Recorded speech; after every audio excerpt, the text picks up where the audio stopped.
নমস্কার, আমি উমা শুরু করছি প্রতিদিনের খবর, সমাজ সচেতনমূলক খবর।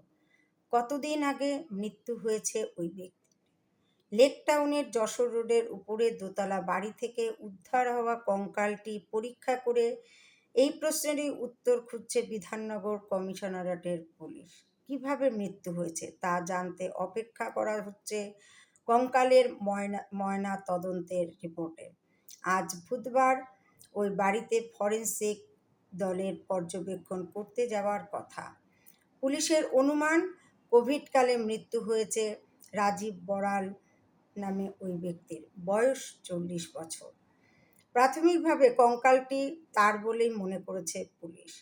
তবে পরীক্ষা নিরীক্ষা না করে কঙ্কালটি ওই বাড়ির শেষতম মালিক রাজীবেরই কিনা তা স্পষ্ট করতে চাইছে না পুলিশ। সোমবার একটি পুজো মণ্ডপ তৈরির সময় বাঁশ বাঁধতে উঠে দোতলার ঘরের মেঝেতে কঙ্কাল পড়ে থাকতে দেখেন এক শ্রমিক।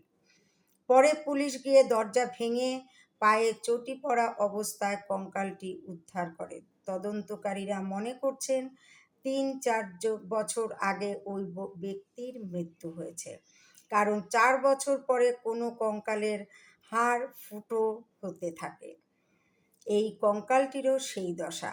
তার পরনে কোনো পোশাকও ছিল না। পুলিশ জানিয়েছে, দীর্ঘ সময় ধরে থাকতে থাকতে পোশাকও ক্ষয়ে গিয়েছে। ঘরে তার প্রমাণ মিলেছে।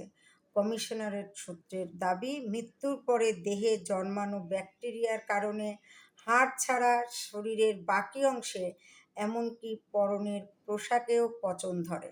তবে অক্ষত রয়ে গিয়েছে প্লাস্টিকের চটিটি। বাঁকুড়া সম্মিলনী মেডিকেল কলেজের ফরেনসিক মেডিসিনের বিভাগীয় প্রধান সোমনাথ দাস বলেছেন, ব্যাকটেরিয়া সমস্ত কিছুতে পচন ধরালেও প্লাস্টিক নষ্ট করতে পারে না, তাই চটি পায়ে থেকে গিয়েছে। অনেক ধরনের প্লাস্টিক আছে যা দীর্ঘ বছর অক্ষত থেকে যায়।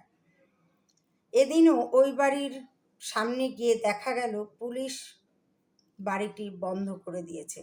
বাড়িটির পাশে থাকা রাজীবের কয়েকজন আত্মীয় যদিও কোনো মন্তব্য করতে চাননি। লেক টাউন থানা জানিয়েছে, কঙ্কালটি উদ্ধারের সময় কোনো পরিজনেরা দেখা মেলেনি। এক স্থানীয় বাসিন্দা জানান, রাজীবরা কারো সঙ্গে যোগাযোগ রাখতেন না। রাজীব তার মাকেও প্রতিবেশীদের সঙ্গে কথা বলতে দিতেন না। এক দোকানি জানান, কোভিডের সময়ে মায়ের মৃত্যুর পরে রাজীবকে একবার বাইরে দেখা গিয়েছিল, তারপরে আর তার দেখা মেলেনি।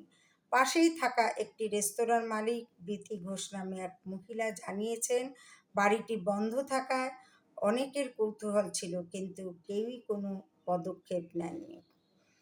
কোভিডের সময় যেহেতু রাজীববাবুর মায়ের মৃত্যু হয়েছে, সন্দেহ যে হয়তো কিছুদিন বাদে, মায়ের মৃত্যুর কিছুদিন বাদে তারও কোভিড হয়েছিল। আর সেই কোভিডের সময়তেও এইরকম পাশে কেউ না থাকায় অনেক করুণ অবস্থায়, অনেক দুর্দশাগ্রস্ত অবস্থায় অনেকেই মৃত্যুবরণ করেছে। তবে যাদেরটা জানা গেছে, যারা জানতে পেরেছে, যে উদ্ধারকারী দল জানতে পেরেছে, তারা তো এইসব মৃতদেহ উদ্ধার করেছে, কিন্তু যেসব খবর জানতে পারা যায়নি তারা হয়তো এইরকমই আনাচে কানাচে এখনও পড়ে থাকতে দেখা যাচ্ছে।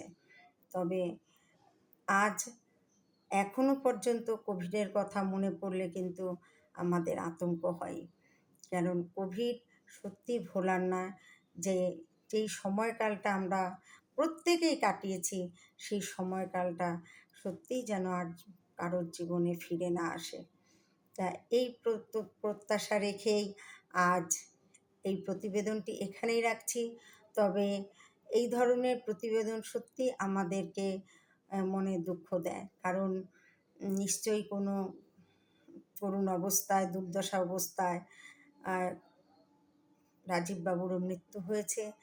আর যেহেতু মেঝেতে পড়েছিল তার কঙ্কাল, সেই জন্য এটা তো আশা করা যায় যে তার মৃত্যু খুবই সংকটজনক অবস্থায় মৃত্যু হয়েছে। তা তার মৃত্যুটা কিন্তু স্বাভাবিক নয়। তা যাই হোক, ফরেনসিক ল্যাবের বিশেষজ্ঞরা কী বের করেন এই মৃতদেহ দেখে, তার দিকে আমরা তাকিয়ে থাকব। ভবিষ্যতে এই সম্বন্ধে আরও কিছু জানানোর থাকলে আমি অবশ্যই আপনাদেরকে জানাবো। তবে আজ এই প্রতিবেদনটি এখানেই রাখছি। এই নিয়ে কোনো মন্তব্য থাকলে আপনারা অবশ্যই কমেন্টস বক্সে জানাবেন।